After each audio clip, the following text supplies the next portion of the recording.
There's no feeling more intense than starting over.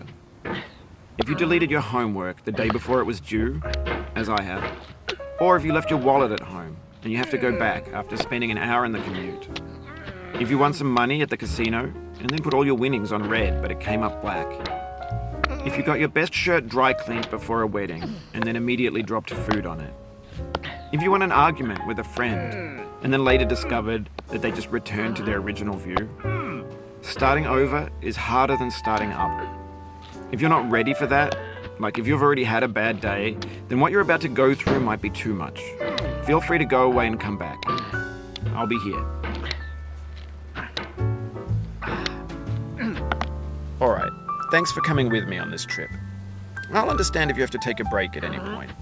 Just find a safe place to stop and quit the game.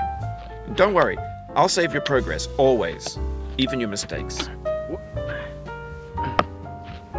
This game is a homage to a free game that came out in 2002, titled Sexy Hiking. The author of that game was Jazuo, a mysterious Czech designer who was known at the time as the father of B games. And B games are rough assemblages of found objects. Designers slap them together very quickly and freely, and they're often too rough and unfriendly to gain much of a following.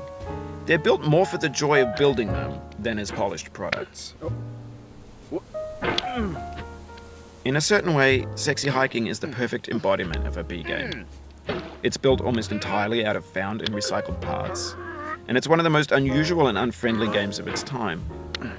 In it, your task is simply to drag yourself up a mountain with a hammer. And that act of climbing, in the digital world or in real life, has certain essential properties that give the game its flavor. No amount of forward progress is guaranteed.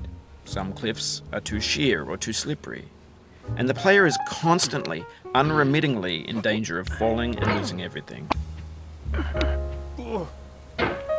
Anyway, when you start Sexy Hiking, you're standing next to this dead tree that blocks the way to the entire rest of the game.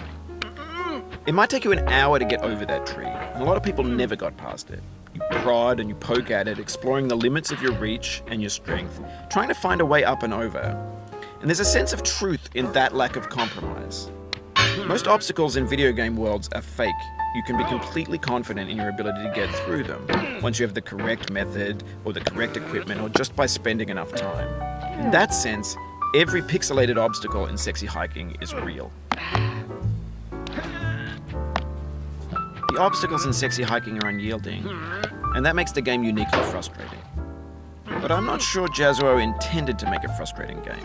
The frustration is just essential to the act of climbing, and it's authentic to the process of building a game about climbing. A funny thing happened to me as I was building this mountain.